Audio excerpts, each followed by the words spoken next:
मोदी, महिला और मुसलमान, एम एम और एम।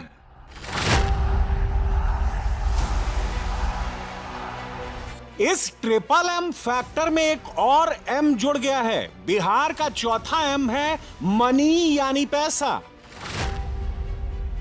बिहार में अभी अभी 75 लाख महिलाओं के खाते में 7500 करोड़ रुपए ट्रांसफर हुए हैं।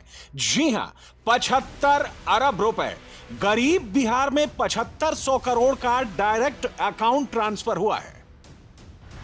नीतीश कुमार सरकार की मुख्यमंत्री रोजगार योजना चुनाव के बाद कैसे चलेगी, यह चुनाव के बाद देखा जाएगा। लेकिन अभी तो इस चौथे एम ने बिहार में तहलका मचा दिया है। इस चौथे एम के साथ जो नंबर अटैच है वो अपने आप में बहुत बड़ा है। 2020 के बिहार विधानसभा चुनाव में बीजेपी को कुल मिलाकर 82 लाख वोट मिले थे। उन चुनावों में जेडीयू को लगभग 65 लाख वोट मिले थे। 2025 के बिहार विधानसभा चुनाव से पहले बिहार की 75 लाख महिलाओं के खाते में 10-10 हजार रुपए ट्रांसफर किए गए हैं। महिला और मनी फैक्टर जुड़ जाने के बाद क्या बिहार चुनाव का रिजल्ट डिसाइड हो गया है या चुनाव का एक्स फैक्टर अभी सामने आना बाकी है? जय श्री राम, जय जय श्री राम, वंदे वंदे। बिहार में पैसे बंटने के बाद मोदी नीतीश की जोड़ी बिहार में कितनी सीटें जीतेगी? 100, 125, 150 या 250?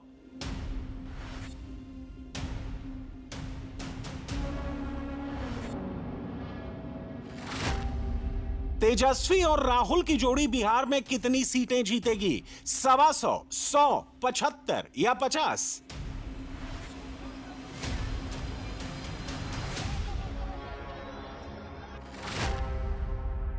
ढाई साल मेहनत करने के बाद प्रशांत किशोर की पार्टी बिहार में कितनी सीटें जीतेगी? 0, 10, 20, 50 या 100?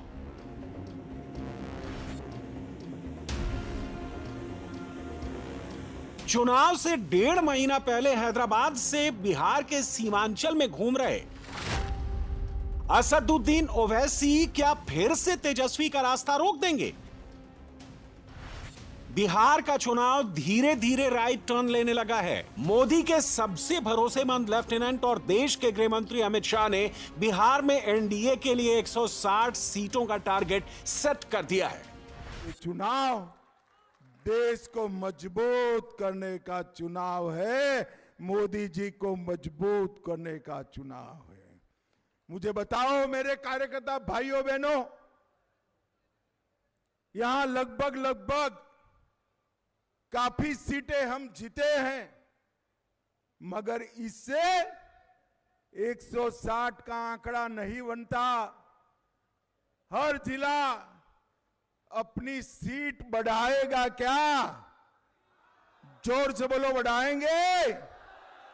160 का आंकड़ा पार करेंगे, फिर से एनडीए सरकार बनाएंगे, मोदी जी के हाथ मजबूत करेंगे। जानते हैं ये टारगेट सेट करने के लिए अमित शाह कहां पहुंचे? वो पहुंचे सीमांचल के अररिया, जहां 42% मुसलमान हैं। एनडीए बिहार में 160 सीटें कैसे जीतेगा? फर्स्ट एम यानी मोदी के भरोसे, सेकंड एम यानी महिला के भरोसे, थर्ड एम यानी मनी के भरोसे और फोर्थ एम यानी मुसलमानों के भरोसे। महिला और मनी फैक्टर चुनाव में चुप्पे चाप काम करता है, मगर मुसलमान वाला एम फैक्टर वोकल रहता है। बिहार में भी वही एम यानी मुस्लिम फैक्टर सबसे वोकल हैं। मुसलमानों को अपनी तरफ करने के लिए नेता भी वोकल हैं। कुछ सैंपल देखिए। प्रशांत किशोर मगध क्षेत्र में मुसलमानों को लुभा रहे हैं। आप तय कर लीजिए कि आपको 18 वाले में रहना है, 33 वाले में रहना है कि 60 वाले में रहना है। असदुद्दीन ओवैसी 5 साल बाद फिर से सीमांचल के मुसलमानों से मुखातिब हैं। जब चुनाव लड़ेंगे तो जीतने के लिए लड़ेंगे, सियासत में एक तरफा मोहब्बत नहीं हो सकती है। और नीतीश कुमार मिथिलांचल के मुसलमानों को अपनी तरफ करने में जुटे हैं। पहले इतना हिंदू मुस्लिम झगड़ा हम लोगों की सरकार आई तो 2006 में ही हम लोगों ने कब्रिस्तान की घेराबंदी शुरू की। अब कोई झगड़ा झंझट नहीं होगा। बीजेपी भी मुस्लिम वोट का खेल खेल रही है, लेकिन वैसे नहीं जैसे बाकी पार्टियां खेल रही हैं। एम फ्रंट पर बीजेपी की चाल उल्टी है। हम सब भारतीय जनता पार्टी के कार्यकर्ताओं को इनके लिए ये चुनाव पूरे बिहार से घुसपैठियों को खदेड़ देने का चुनाव। आप एक बार एनडीए को 2/3 बहुमत से जिता दो, मैं आपको वादा करता हूं बिहार की पवित्र भूमि पर से ये घुसपैठियों को चुन चुन कर भगाने का काम भारतीय जनता पार्टी करेगी।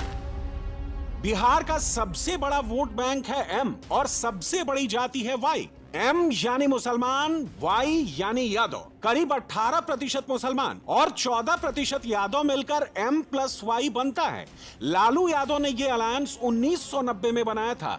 35 साल बाद भी यही एम प्लस वाई समीकरण लालू की सबसे बड़ी ताकत है और बिहार में मोदी के लिए सबसे बड़ा चैलेंज है। यह सच है कि एम प्लस वाई का पोलराइजेशन होता है तो इसका काउंटर पोलराइजेशन भी होता है जो कमल खिलाने में सहायक होता है। फिर भी एम प्लस वाई की काट लगातार खोजी जाती है। 2020 में इसकी काट ओवैसी ने निकाली थी। 2020 के चुनाव में बिहार के लगभग 75% मुस्लिम वोटरों ने महागठबंधन का साथ दिया और 17% वोट ओवैसी के चेहरे पर भरोसा करके AIMIM को मिल गए। सीमांचल के मुसलमानों ने ओवैसी पर भरोसा किया तो ओवैसी के 5 विधायक जीत गए, लेकिन 2024 में ट्रेंड बदल गया। 2024 के लोकसभा चुनाव में बिहार के करीब 83% मुस्लिम वोट महागठबंधन के खाते में गए। 12% मुस्लिम वोट एनडीए को मिले। लोकसभा चुनाव में बिहार के मुसलमानों ने AIMIM को डंप कर दिया। 2025 में ओवैसी फिर बिहार पहुंचे, लेकिन इस बार वो अकेले नहीं हैं और भी कई प्लेयर्स एम वोट के लिए मैदान में हैं। मुस्लिम वोट के फ्रंट पर सबसे तेज चाल प्रशांत किशोर ने चली है।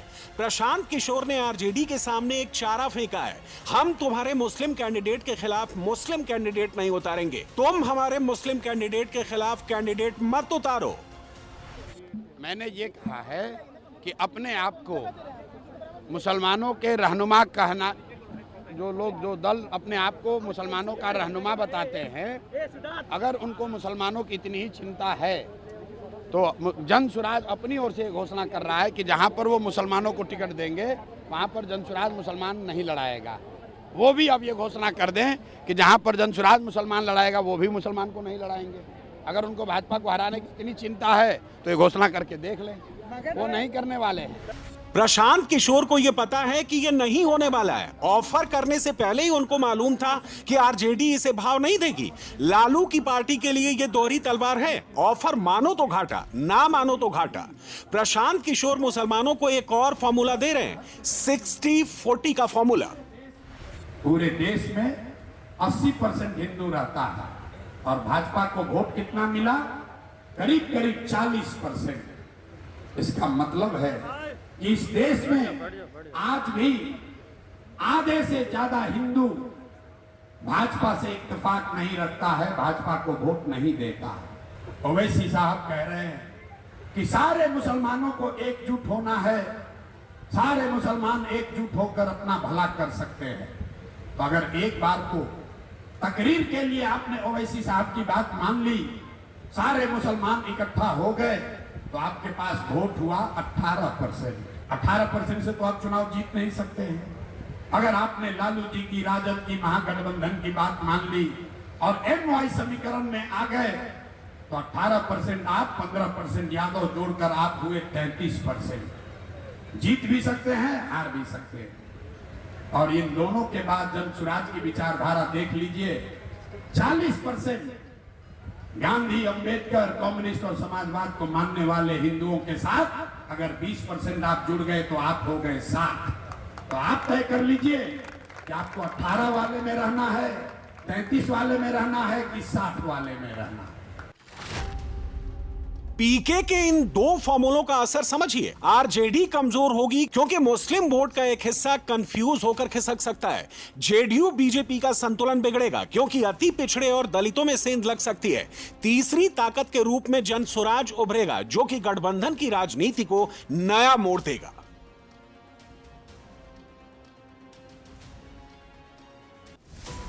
आरजेडी का M+Y समीकरण तोड़ने के लिए प्रशांत किशोर के पास एक गोल्डन चांस है। पीके बिहार में सबसे ज्यादा 243 सीटों पर कैंडिडेट उतार रहे हैं। उन्होंने 40 मुस्लिम कैंडिडेट उतारने का ऐलान किया है। 40 का नंबर पूरा करने के लिए प्रशांत किशोर सीमांचल को चुन सकते हैं और उसका फायदा वो भोजपुर, सारण और भागलपुर रीजन में उठा सकते हैं।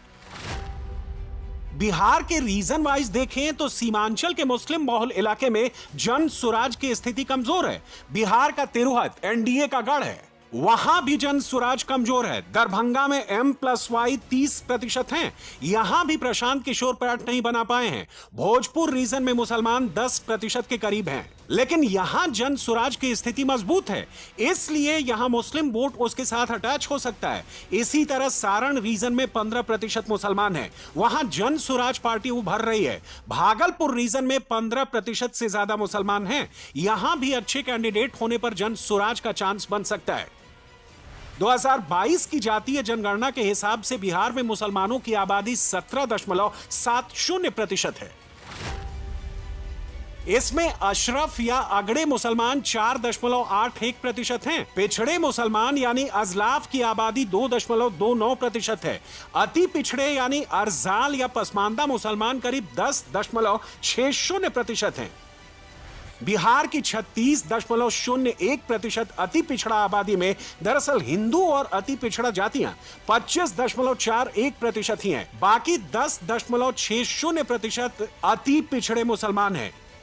तेजस्वी यादव जब अति पिछड़ों का सम्मेलन करते हैं तो मुस्लिम अति पिछड़ी जातियों को भी शामिल करते हैं। यहाँ समाज के सभी लोग हैं, अति पिछड़ा समाज के, चाहे नाई हो, बढ़ई हो, कुम्हार हो, लोहार हो, कहार हो, मलकार हो, केवट हो, केवरत हो, अमात हो, धानुक हो, नुनिया हो, बिंद हो, बिलदार हो, मल्ला हो, गोड़ी हो, गंगोता हो, मुड़ियारी हो, अंसारी हो, जुलाहा हो, राइन हो, कुंजड़ा हो, धुनिया हो इत्यादि और भी अति पिछड़ा जाति के सभी लोग जो है यहाँ उपस्थित हैं। इन लोगों ने, एनडीए के लोगों ने अति पिछड़ा समाज को केवल ठगने का काम किया। ठगा है इन लोगों ने, केवल वोट बैंक बना करके रखा है। लेकिन लालू जी ने आपको जो मान सम्मान और जो स्वर दिया, पहले खटिया पे नहीं बैठने दिया जाता था, कुएं से पानी नहीं पीने दिया जाता था। नौजवान कोई नया कपड़ा पहन के बाल झाड़ करके बस में चले तो उसको कुटाई होती थी। विद्यालयों में, कॉलेजों में पीछे बैठाया जाता था। तेजस्वी यादव M+Y में ईबीसी को जोड़ना चाहते हैं। M+Y में ईबीसी जुड़ेगा तभी महागठबंधन का वोट 40% से ऊपर जाएगा। बिहार के कुछ पॉकेट्स में ये अति पिछड़े मुसलमान कभी कभी नीतीश कुमार के सपोर्ट में चले जाते हैं, लेकिन बीजेपी को मुस्लिम वोट नहीं मिलते। तमाम प्रयासों के बाद भी अगड़ा हो या पिछड़ा हो, कोई भी मुसलमान बीजेपी को वोट नहीं देता। इसीलिए बीजेपी का भी फोकस क्लियर है, बीजेपी को हिंदू वोट के सहारे जीत का रास्ता बनाना है। भाजपा वालों, एक कसर छुटी है किशनगंज की। इस बार किशनगंज में भी हमने कमाल कर दिखाना है। बीजेपी के तरह ओवैसी का मोटिव भी क्लियर है। ओवैसी को हिंदू वोट की तरफ देखना ही नहीं है, ओवैसी को मुस्लिम वोट के सहारे कुछ विधायक जिताने हैं। ओवैसी बस सीमांचल की 24 सीटों पर कैंडिडेट उतारेंगे, जहां औसत रूप से 46% मुसलमान हैं। किशनगंज में 68%, कटिहार में 43%, अररिया में 42% और पूर्णिया में 38% मुसलमान हैं। बिहार में घुसपैठिया सबके लिए मुद्दा है। चुनाव आयोग ने SIR के दौरान बिहार में 65 लाख नाम काटे हैं अपने अपने नैरेटिव के हिसाब से। सभी पार्टियां यही कहती हैं कि ज्यादातर नाम मुसलमानों के ही कटे हैं।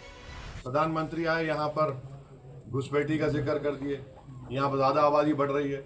हम प्रधानमंत्री से एक रिक्वेस्ट करेंगे बड़े ही ह्यूमिलिटी के साथ कि जो आपकी मुंह बोली बहन बांग्लादेश से दिल्ली में आकर बैठी हुई है उसको सीमांचल लाइए। हम प्रधानमंत्री को बताते हैं कहाँ जाता है रास्ता बांग्लादेश का, वहाँ जाकर छोड़ दीजिए। और प्रधानमंत्री जो है आप जाकर देखिए बॉर्डर का इलाका जो है, आप वहां पर खड़े रहकर देखिए बांग्लादेश का दिखता इलाका जहां पर चीन एयर स्ट्रिप बना रहा है, उसकी बात ही नहीं करते प्रधानमंत्री। पड़ोस नेपाल में पूरा तख्ता पलट दिया गया, उसकी बात ही नहीं करते। कैसे हो गया? हमारे पड़ोस में दो रिवॉल्यूशंस आ गए, हमको पता ही नहीं है। मगर प्रधानमंत्री को लगता है कि यहाँ पर सीमांचल में घुसपैठी आ रहे हैं। 65 लाख नाम इलेक्शन कमीशन में जो भी रीजन था निकाल दिए। कौन सा घुसपैठी निकला उस बताओ। राहुल तेजस्वी ने बिहार में वोटर अधिकार यात्रा निकाली तो उनका जोर मुस्लिम वोट पर भी रहा। यात्रा के दौरान राहुल और तेजस्वी मुंगेर में इमारते शरिया के मुख्यालय खानकाह रहमानी मदरसा पहुंचे थे और वहां के अमीर के साथ जमीन पर बैठकर गुफ्तगू की थी। इस मदरसे में राहुल को लेकर तेजस्वी यादव अपनी जीप ड्राइव करते हुए पहुंचे थे। बिहार में मुसलमानों को इसी तरह मैसेज दिए जाते हैं, लेकिन इस बार का मुसलमान कुछ अधिक चाहता है। बिहार में मुसलमान, खास तौर पर युवा मुसलमान, अब मुफ्त में दरी बिछाने को तैयार नहीं है। उनको सत्ता में हिस्सेदारी चाहिए। जब 2% सैनी मल्लाह वाले Mukesh Saini deputy CM post पर दावा कर सकते हैं तो 18% वाले मुसलमान क्यों नहीं? एम फैक्टर का यह ऐसा सवाल है जिसका जवाब अभी किसी पार्टी के पास नहीं।